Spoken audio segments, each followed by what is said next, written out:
Hey, it's Sara Evans. We're back with another episode of Diving In Deep. And today I'm going to talk to you about how I got started in music and how I ended up coming from a farm in Missouri to sitting in this chair and being a famous country music star.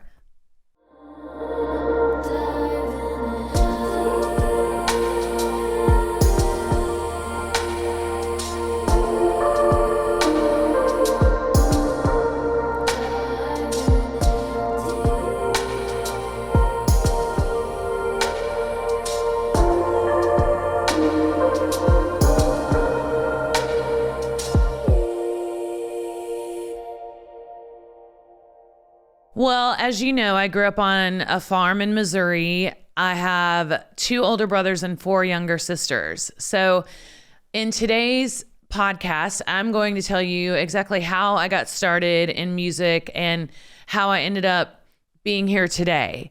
And most of that is due to my mom. We got our music talent from our dad because he has a beautiful singing voice, but mom is the one that's really the entrepreneur and, took what talent she saw in us and really made something of it. So my 2 older brothers, Jay and Matt, started taking guitar lessons, and they would come home and practice their songs. And I'm just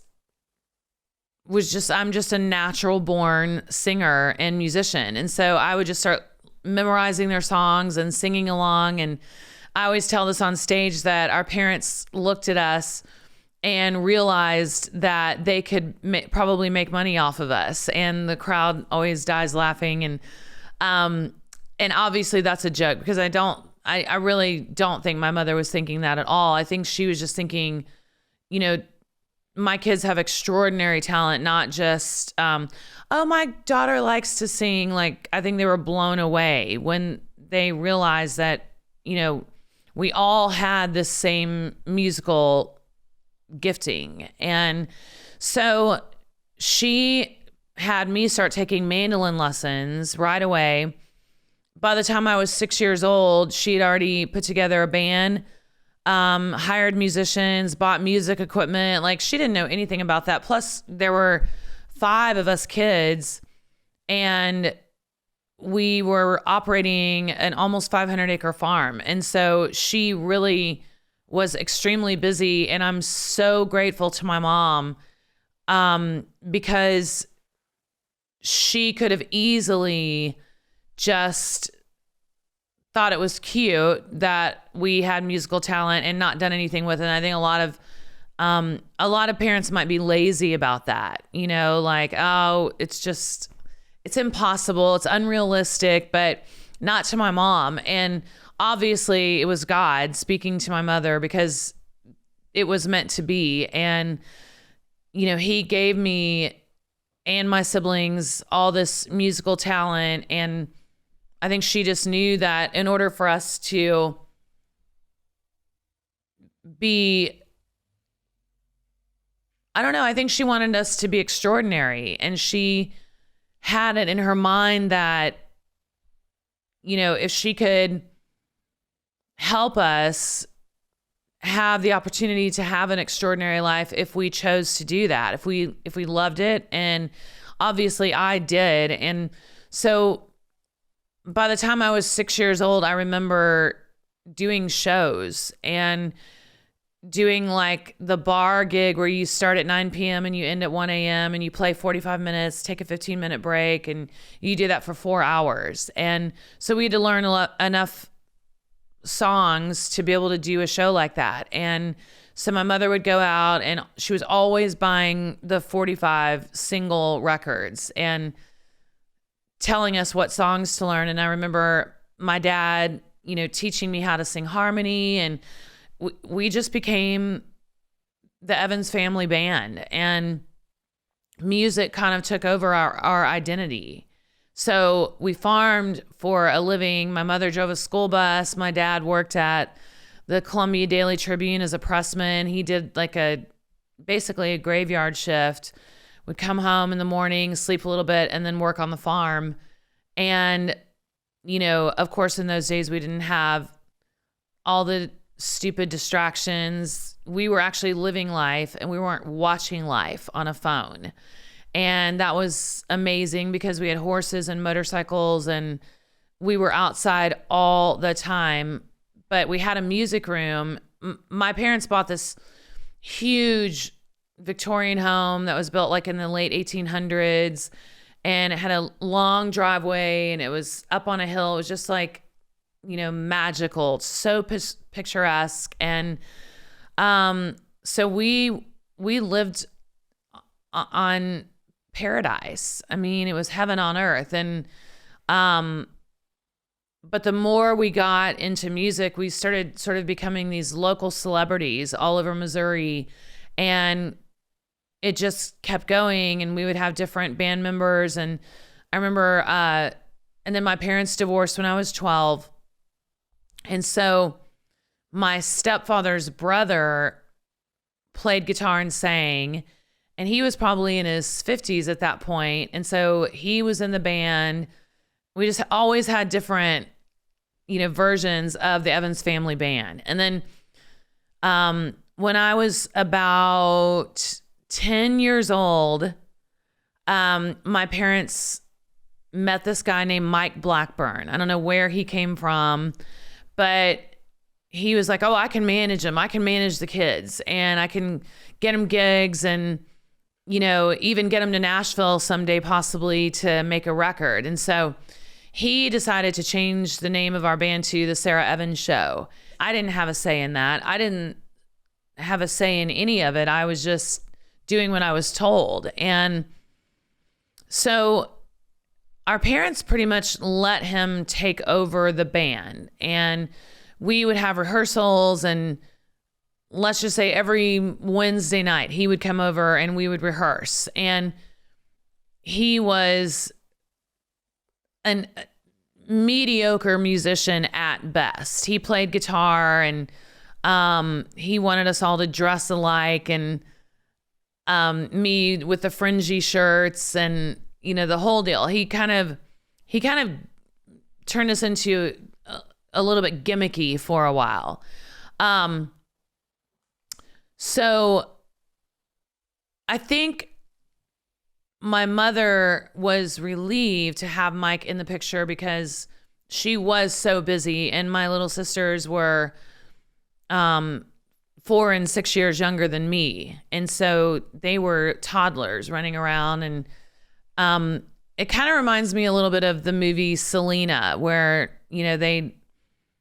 the dad was a musician and realized that his kids were talented. And so the brother became the drummer, and the sister became the drummer, and the brother was the bass player, and Selena was the lead singer. And so we were a lot like that. And we would play everywhere you can imagine: rodeos, fairs, festivals, old folks' homes, anywhere we could get booked, we booked it. And even if we were just making $100 or $50, we would take it, because remember, I got hit by a car when I was 8.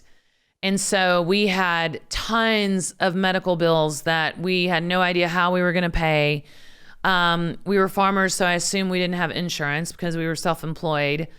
And so a lot of our show money went to pay off the medical bills. And so there were many, many nights, even when I was young. So my oldest brother, Jay, is 5 years older than me. So when he was 16, I was 11, and he started driving us to the gigs. And it was just me and my brothers showing up, and I would, I was this little girl, 6, 7, 8, 9 years old, helping load the equipment in and wrapping cords and just doing the whole thing. And also in all these environments that were too old for me.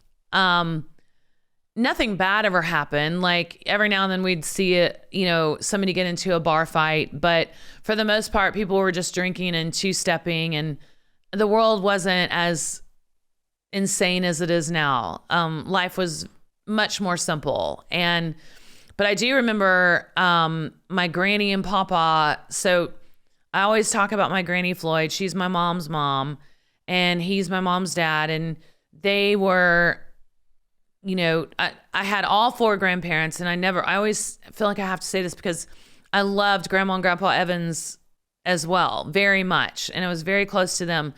But Granny and Papa were just different. And so Granny and Papa, for a while, seemed to want to like manage us and take us down to Southern Missouri, where my mom and her whole family are from, and have us, play at a rodeo down there. And so I remember for a while there was a struggle between who was going to be in charge of us kids and our music. Would it be my grandparents, or would it be, but looking back on it now, I think maybe Granny didn't like Mike Blackburn and what she saw. So maybe they wanted, without offending my parents, maybe they wanted to take over, and they definitely wanted to be with us all the time to, I guess, protect us. But of course, none of that dawned on me at the time.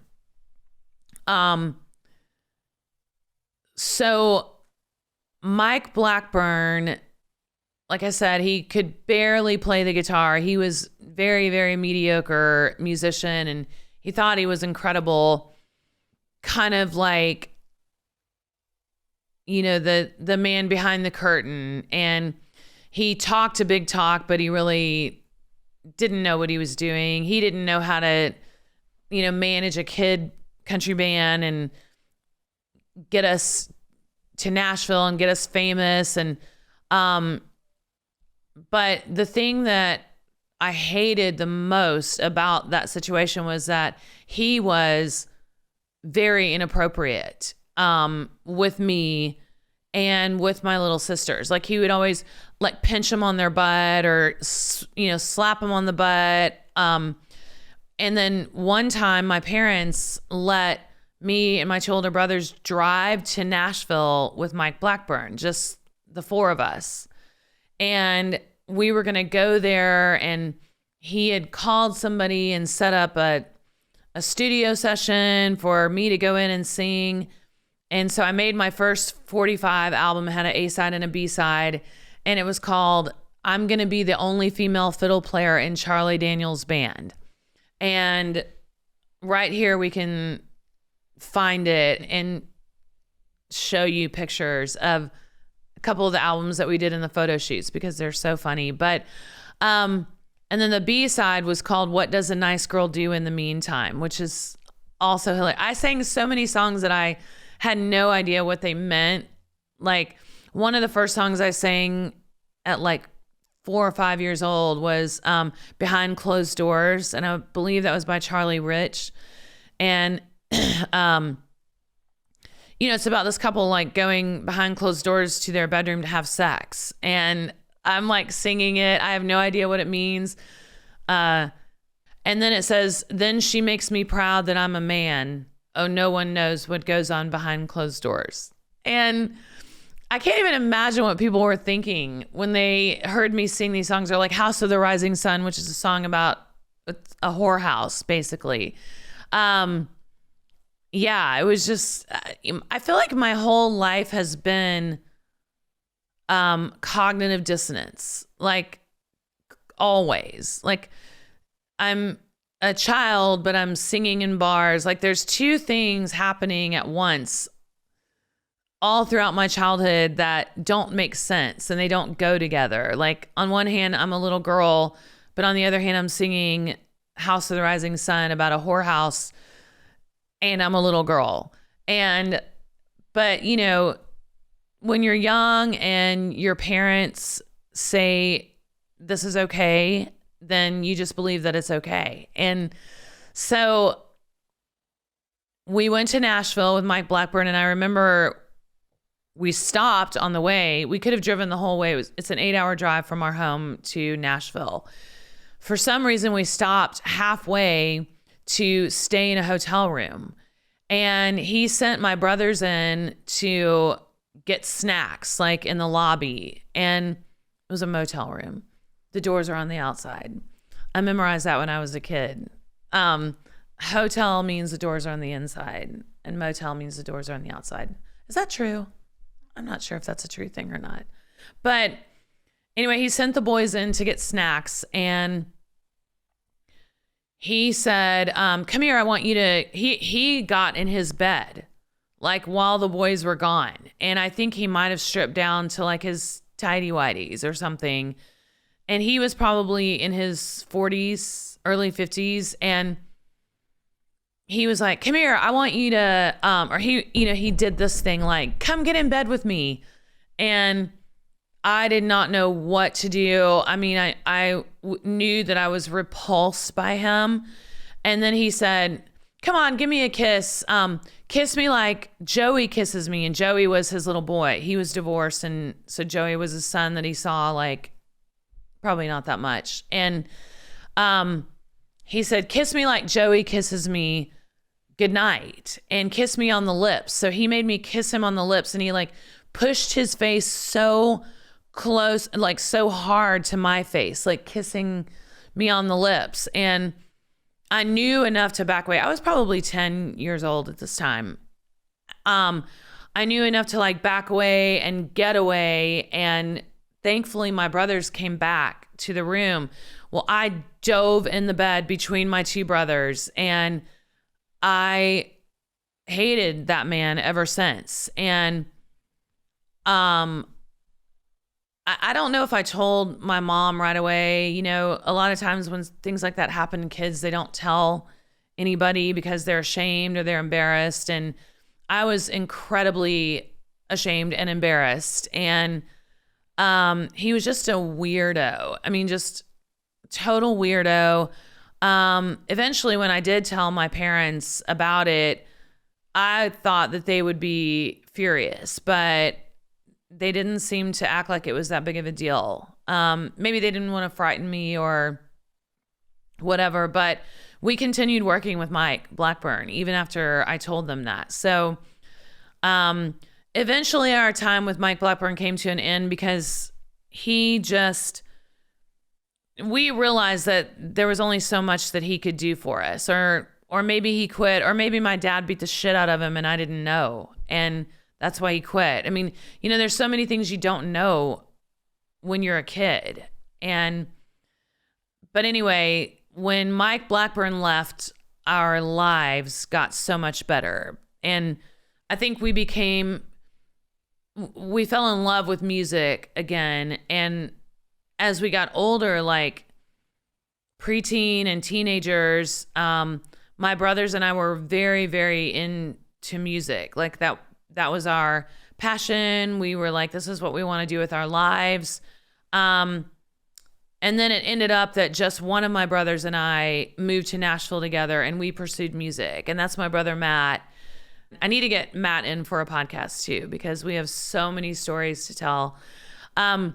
He and I moved to Nashville together. We both started waiting tables, and, you know, in those days, the Rubik's Cube was much easier to solve because it was just like you go to a record label, you try to get a deal, or you spend, you know, months and months being a demo singer for the writers, and then you get your name around town as, you know, the new girl demo singer, which is what happened to me. And that's how I ended up getting signed with RCA Records. So, you know, we didn't have the internet. We didn't have social media. We didn't have anything like that. So everything and every artist that got signed, they were signed based on their talent and their performing skills. And, you know, nowadays it's all based on your social numbers. And they don't even really know if you've ever been on stage before or you can talk to a crowd. And it's so obvious to me when I see artists who I know they just got picked up because of social numbers, because there's an authenticity that's missing, sorely missing. So when I got a little bit older, Matt and I decided that we wanted to do our own band and find our own musicians. But I was little and I just used to do so many crazy things on stage. Like we were singing at a fair one time and I saw this hugely obese woman walking in front of the stage, and I had my microphone in my hand, and I turned and looked at my brother Matt, and I was like, look at that lady, because I'm like 5 years old, and it went out over the PA system. So many things like that. And then even after I got hit by a car, we did shows, and I was in a wheelchair with full cast on each leg, like sticking out, and they just hand me the microphone and I would sing. And we did get a lot of extra tips though when I sang in a wheelchair. I think part of me liked the attention because I was 8 or 9 years old, and so it was kind of fun to have all of that attention on me. But at the same time, I know it had to be exhausting and uncomfortable, and I don't know. I just have always felt like, do what you're told and don't make a fuss, don't complain, and don't make anybody mad, least of all my mom, because I never wanted to make my mother mad. I never wanted to disappoint her. I idolized her. She was beautiful and cool and wore cowboy boots and Wranglers and so funny and just very very much a go-getter. And I think that I also didn't want to seem ungrateful for everything that she was doing for us constantly, cooking, cleaning, running the farm, doing the laundry, not really making us do a lot of chores. Like, now we had to do a lot of work outside, like with the farming, but she really did most of the indoor stuff, like we would have to help clean the house like on a Saturday. But I think I just didn't ever want to disappoint her. And I always saw her working constantly. And of course, looking back and when you have your own children, you're thinking, I would rather be spending time with my kids than doing this work. And so I struggled with that a lot. I mean, I have a lot of PTSD about anytime I had to leave my kids for my career and when they couldn't go with me. I always reiterate how important family is. So I will never be able to thank my mom and my dad enough for pushing us kids to do music. We had a whole music room in our house. That's where we practiced. We had to practice every day. Like, they were very strict about it. And I'm glad. And they obviously could see, like, this is no joke. I mean, they are musicians and they're extremely gifted at it. And so I think I just grew up, because that started so young, my mindset throughout my upbringing was, do good. You didn't tell the pee in the boot story. Oh, okay. Yeah. I'll tell it really quick. Yeah. So we would play anywhere and everywhere we could. And there's one funny story that I have to tell you. So, we were on stage, and it was Mike Blackburn was our manager, and he was such an asshole that he was always like so strict with us. And I had to pee before we went back to the next set. So you play 45 minutes, take a 15-minute break, and then come back. Well, I'm only like 9 years old, and my parents weren't there. There was no woman there to help me at all. Like take me to the bathroom or anything like that. And so Mike said, no, I couldn't pee before we started the next set. And so I was like, okay, I'll just hold it. And I couldn't hold it. I was wearing this fringe shirt and a fringe skirt and cowboy boots and possibly a cowboy hat. And I turned around and looked at my brother Matt, who is playing bass. He's always been behind me playing bass guitar. I can always count on that. And Matt really, really, really loves me and cares for me a lot. I turned around and looked at him and I said, I'm peeing. And he was like, no, you can't. And I just couldn't hold it. So luckily I had on a skirt and then cowboy boots. So I just peed right into my cowboy boots.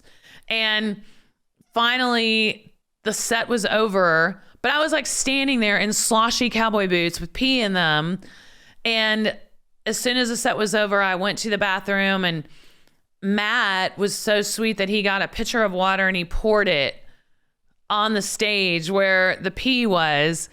And then I come back out of the bathroom, but I had to go to the bathroom all by myself, take my boots off, empty them out in the toilet, wash them, clean myself up. A 9-year-old girl. But I came back out, and Mike Blackburn was on his hands and knees cleaning up that what he thought was just a spilled pitcher of water. But I will never forget turning around and mouthing to Matt, "I'm peeing." And the fact that he said, no, you can't, and I'm like, it's too late. I'm peeing in my cowboy boots. So I don't know many people who have peed on stage, but I'm sure it's happened because the shows are long and you're drinking a ton of water. But if you think it's going to be a night that you're going to pee on stage, wear a skirt and cowboy boots. You'll be fine.